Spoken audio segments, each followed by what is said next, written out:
Hello, everyone. How are you all doing? Thank you for joining us for the episode 3 of API August live stream series. I'm Rajesh Bavanantham from NGINX. Let's start our episode number 3, the dynamic discovery of API workloads. So before we get into it, I thought I'll give some news which is happening as of now. So Hashicorp, about Hashicorp and NGINX. The first one is about Hashicorp. Hashicorp released their Terraform version 0.13 last Tuesday when we are doing the last demo.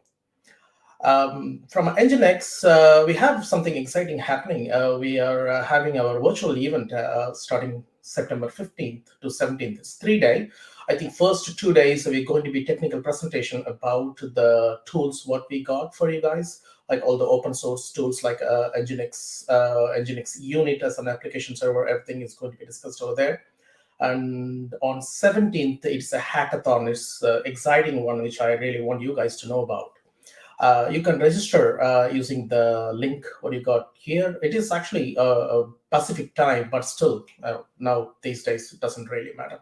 You can do it from anywhere. So if you have a great idea, feel free to pitch. If you win, NGINX will cover the cost and to host the solution for 6 months, and also you'll get amazing prizes. Check that out. Recap. So we around this 4 episode of live stream series, we started the first week of August. In the first week, we started to look into how we can assemble NGINX Plus as an API gateway. The idea behind that approach is how easily you can onboard your APIs. If you have the API gateway already constructed, then you should be only able to onboard your APIs, which will ease your developer turnaround time pushing their microservices as an API to the market. So that's the first episode we looked into. We actually structured the API gateway, and we clearly segregated the routes and policies and upstreams in a different folders so that it's easy for you for the teams to onboard APIs. The way how we realized that we actually did a demo on both GCP as well as in Azure, the Terraform code to provision the infrastructure, what you're saving on the right-hand side, having NGINX Plus on the edge and having 3 or 4 microservices in a different subnet as part of the whole infrastructure. So that's what we actually see in episode number 1. In episode 2, we had a deep dive into how you can structure your policies, which you can apply it in a global level, in a server level, or in for a routes level or an upstreams level. We didn't have enough time, so what we did was last time we only had a look into how you can apply that authorization using your favorite IDP. It doesn't matter whatever IDP you have, you can actually do that with a quick flip. What we realized last week with the code is we showcased with Okta, we showcased with Auth0 by minting a token from one of these 2 IDP and then authorized using NGINX Plus API Gateway. So the backend services, the upstream services, all sitting behind NGINX Plus were protected by NGINX Plus. So if you notice with the previous one, we used a lot of load balancers, like a Google native load balancers or Azure load balancer to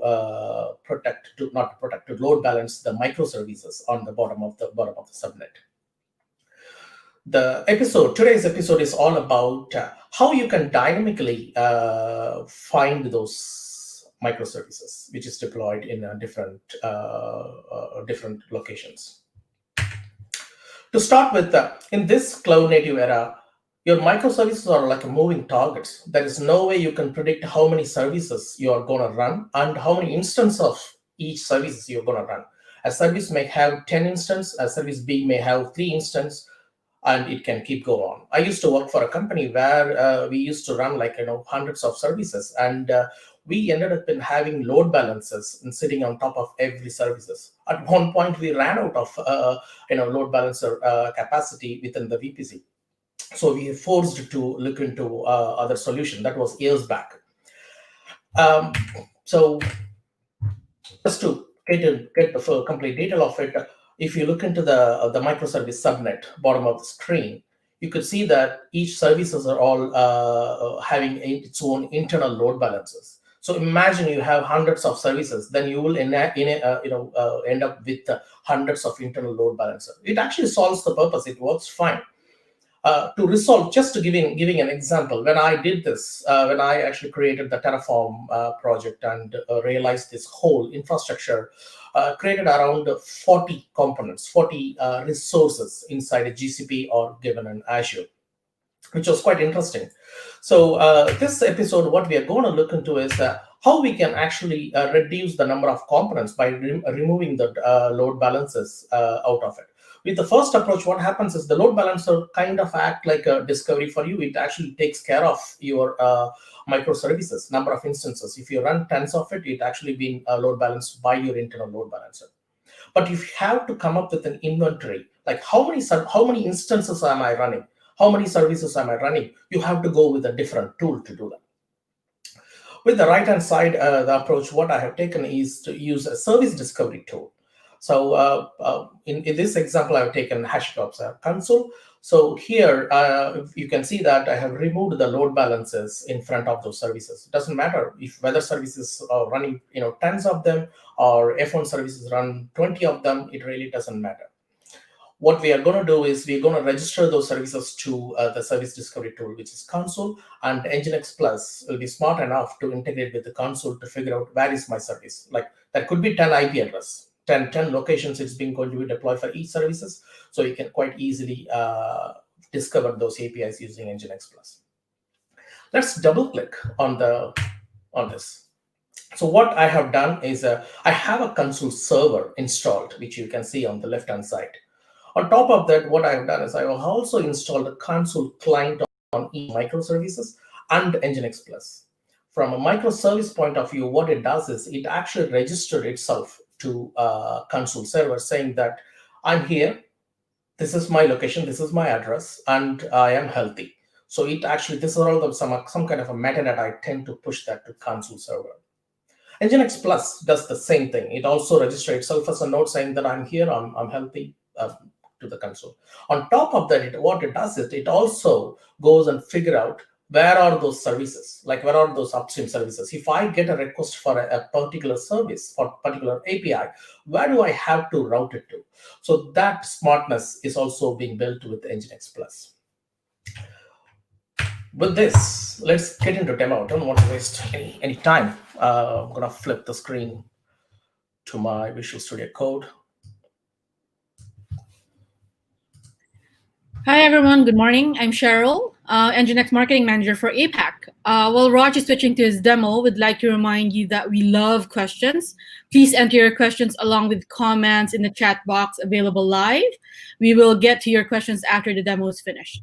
If we do not have enough time to answer all your questions, though, please email us using the address in the screen right now, which is contactme_nginxapac@f5.com. Over to you, Raj. Thank you, Cheryl. Yes, please feel free to ask questions. I'm sure I'll resume my last 5 minutes, or even if it goes beyond that one, I'm happy to sit and answer if you have any queries. So let's jump to the code now. So last 2 weeks, we had a look into how to onboard APIs, how to onboard your routes, how to onboard your upstreams and things. So let us take this as an example. So as I mentioned earlier, we have installed a Consul client as part of your NGINX Plus instance. The only change what I did with NGINX Plus is I removed the upstream endpoint earlier, what we had last week. Instead of that, I have come up with like these 3 directives. That's it. The first one, what you're seeing is the resolver. The resolver is a directive. What it does is it's instructing NGINX Plus to actually look into the local Consul client which is listening on that particular port. And this one is a timeout, how long it should actually, the resolve should take. And this is the most important one. Here, I'm saying that the server is this, and the service.consul is the domain name for the Consul server. The service, this is the symbolic name for the service, the upstream services, which is sitting behind to take all the requests to get processed. So when NGINX Plus actually witness these 2-3 directives, what it does is it automatically goes and figure out, okay, this is my symbolic name. Where are you located? So what I'll do is, at the meantime, I'll go and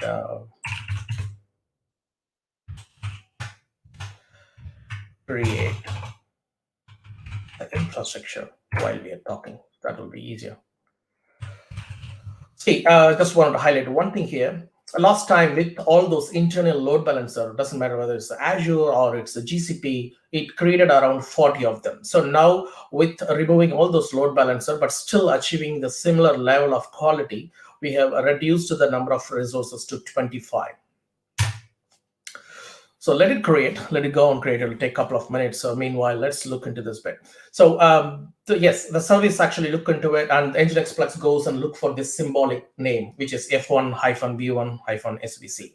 So this is the name which is being as part of the metadata that get registered with each microservices. Each microservices will have its own unique name. So that's the contract between your microservice and this particular field. If you actually match this clearly, what happens with this is, NGINX Plus will go and fetch all the relevant IP addresses, and then it start to actually route those services on the fly. So currently, what I have done is with the Terraform code, I only spin one instance on each microservice just for our testing. I really wanted to show you guys how I am increasing the microservices from 1 instances to 3 or 5, and how that actually get appeared within Consul as well as in NGINX Plus. So while this is running, I think last time we had a quick throw on this one. We talked about a bit of a rate limiting. Just don't want to sideline it, but I have applied a bit of a rate limiting as well as part of the service. Here, what I've done is I have applied 3 requests per minute. I just wanted to show. I don't want to someone bombard my services quite badly. And also on top of that, this particular service is being protected by Auth0. I have my own instance running, and you have to have a valid token to actually talk to the service. So look like, okay, there you go. So now we have completed this one. I have all those endpoints in place, and let's actually look into the dashboard. So now I need to cut off from the NGINX Plus, sorry, from the thing, and I will flip to the dashboard.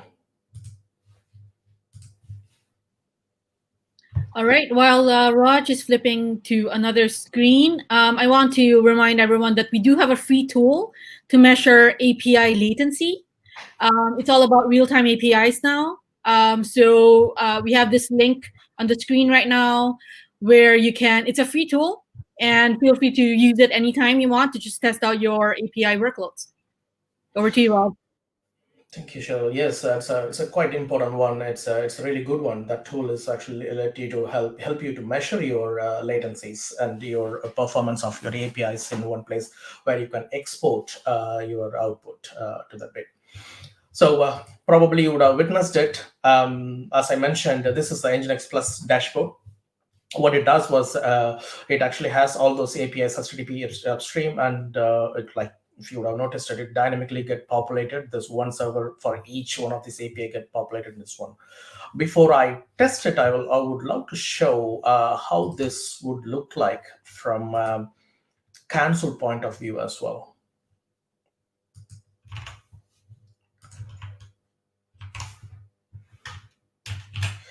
My Consul server is running.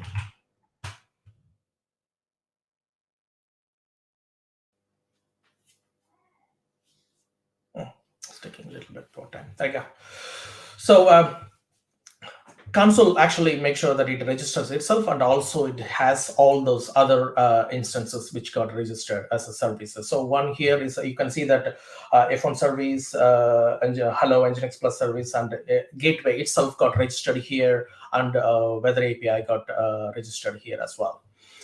You can see all the nodes are here, and you can pretty much this is an inventory for an enterprise. If you really wanted to have an inventory of services that how many nodes I run and what are all the services it's running. This is the best place for you to go and look into. And it also makes sure that it actually does the health check, which it clearly calls it, and make sure that it is actually working fine. So the service instances, as I mentioned, it is only running one at the moment. I just want to keep it as it is, and I would love to actually increase it on the fly once we test our services. So as you can see, I have some metadata. So this is a great place where you can have maintain a clear inventory of services for each. Inventory for all your services, like on what application is running, what version it is running, and what port it is running. Now let's again flip to our command line prompt, where I could actually show you how that actually get tested.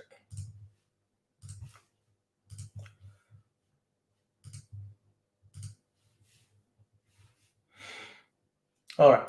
So before we go, I would like to first, as I said, the service was actually protected by Auth0. The first step is to mint the token. So let me call the Auth0 and get the token in place. So I got the token. I'm not sure whether last time I actually had a chance to show you how the jot looked like. I'll use this time to show you what is the content of the jot. You can see the content of the jot. This particular token is generated by the Auth0.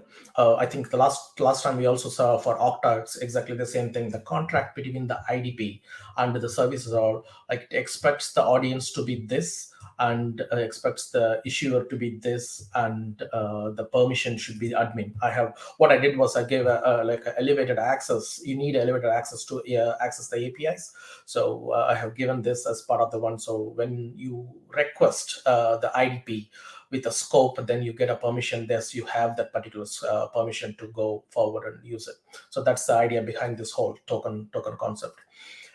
The structure looks as it is, and I also have applied the rate limiting based on the client. It's usually this subject SUB claim is intended for the unique identifier of the user. So as part of the NGINX Plus, I have applied the rate limiting that it can only do 3 requests per minute. Let's test how this look like. I'll go to my favorite iPhone API where I want to see the driver detail.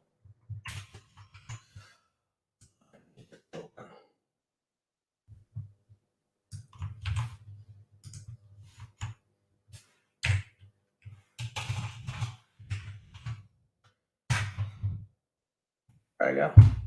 So if I try immediately, I'll get 49. That's because what happens is as I mentioned, I only gave 3 requests per minute. What that means is NGINX Plus will automatically calculate that how often it can take a request. I put a cutthroat rate limiting. That means I'm not giving any option for NGINX Plus to throttle. It's pretty much like a rate limit kind. There's a bit of a difference between the rate limit was throttling. I can do a separate session on it. If you guys like it, please feel free to put a comment if you want to see a separate session on rate limiting and versus throttling. So here with this example, I didn't put throttling at all. So for example, just to give a brief, if you have 10 requests per minute you have configured within NGINX Plus, that means you cannot pass 10 requests within a single second.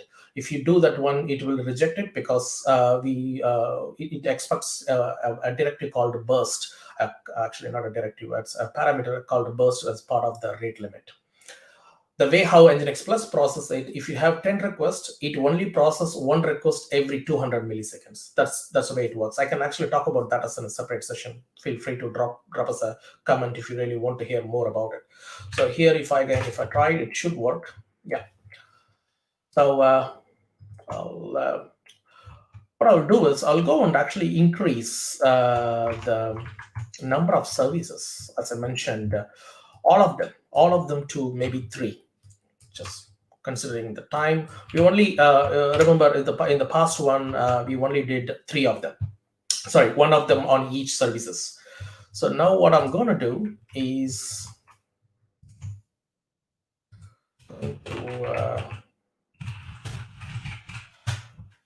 increase the number of microservice instances from 1 to 3.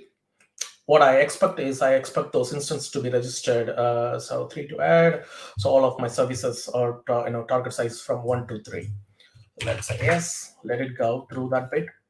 And so now what's supposed to happen is all these 3 instances, or the new 2 instances, will get added to the console, and that should automatically get populated as part of your NGINX Plus upstream, which means NGINX Plus will start to actually forward those requests to the appropriate responses. So you can increase it to n number of instances. You can even put that horizontal scaling as part of your number of requests, or either CPU usage or RAM usage, which could come and help you guys to horizontally scale your upstream services however you wanted to.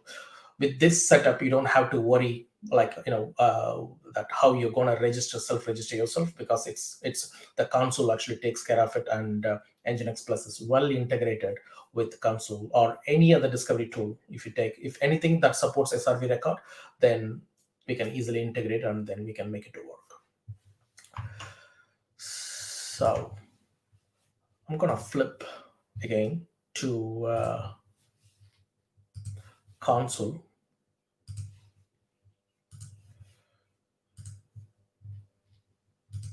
Hey guys, while Raj is preparing for his next demo, type in the chat box what challenges do you currently have with achieving API lifecycle management, a full one. Type it in. Feel free to let us know what you think. Thank you, Cheryl. Yes, guys, if you would have noticed it, I didn't talk about the full API management lifecycle, because it involves multiple tools, multiple steps, multiple process in the picture, where you manage from design all the way to publishing the APIs to production. We predominantly this month we are only seeing the API gateway perspective, how you can protect your workload. Feel free to put us your comment. Will help you to help you on the API full management lifecycle as well. If you want to hear about more about that one, we are happy to do a short videos on that. So coming back here, as you can see that the number of instances gone from 3 to all the services. I didn't increase the NGINX Plus, I just kept it 1, but all those microservices I actually increased from 1 to 3. So it's pretty much all the health checks are passing, everything is fine. So now let me go back and get my, I want to see NGINX Plus has already picked up these 3 nodes, which it should have. There you go. Oh, I didn't see the NGINX Plus. Hello, NGINX Plus. It's supposed to be 3. I'm not sure why. Well, let's wait. Probably it might take, because I've given a bit of sync time between console and NGINX a little higher. But you can see that other services, upstream services, are all registered from 1 to 3. The resolver, as you can see that this is the status which I enabled as part of the upstream. So I have 2 resolver. One resolver is to resolve that name locally. The other one is to the IDP. This is the one which actually helps to go and identify the DNS name resolved to auth 0. So that's cool. Still, I haven't got that. I don't know why, but I can see that it is we'll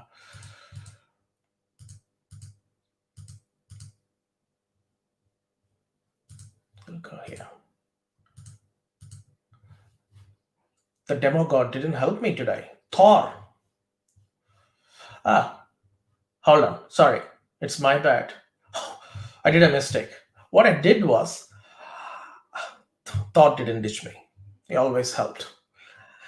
By mistake, I went and actually increased the number of NGINX Plus instances instead of increasing the Hello NGINX Plus microservice. It's still 1. That's why. So NGINX Plus doesn't lie. So that's good. So let's go and test it out once again. Last test, flip again from here to my command line quickly. I think we are coming closer to end of our demo as well. So let's try it again. if I try to, I go 4 to 9. That's a F1 service. Let's try the weather service. Let's see how's the weather here in Melbourne.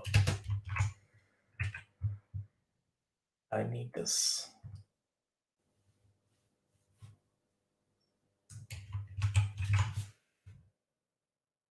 Oh.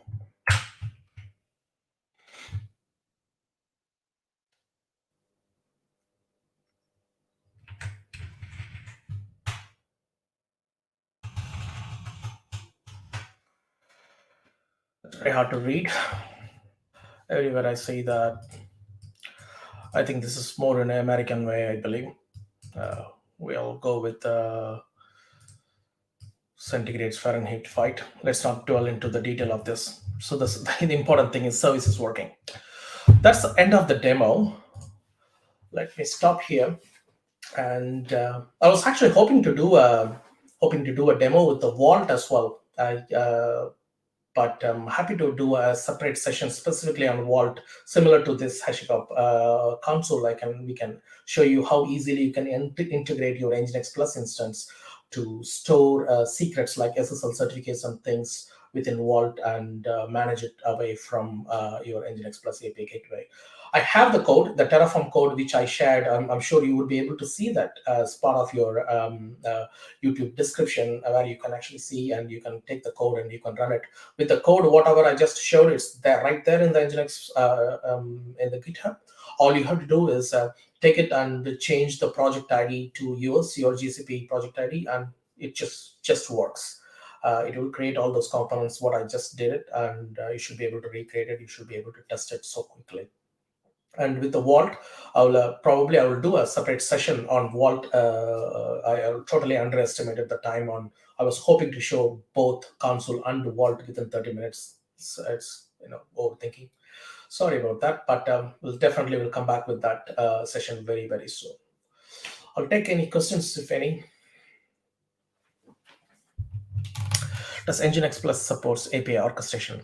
Out of the box, it doesn't support it, but NGINX Plus has ability where you can write JavaScript within NGINX Plus.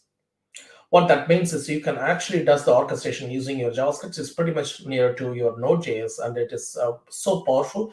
It's called NGIS. Have a look into it. That one is very powerful when it makes the NGINX Plus is the most lightweight product in the market, and this NGIS actually helps you to run that way and also make you to not to compromise on the performance of the NGINX Plus.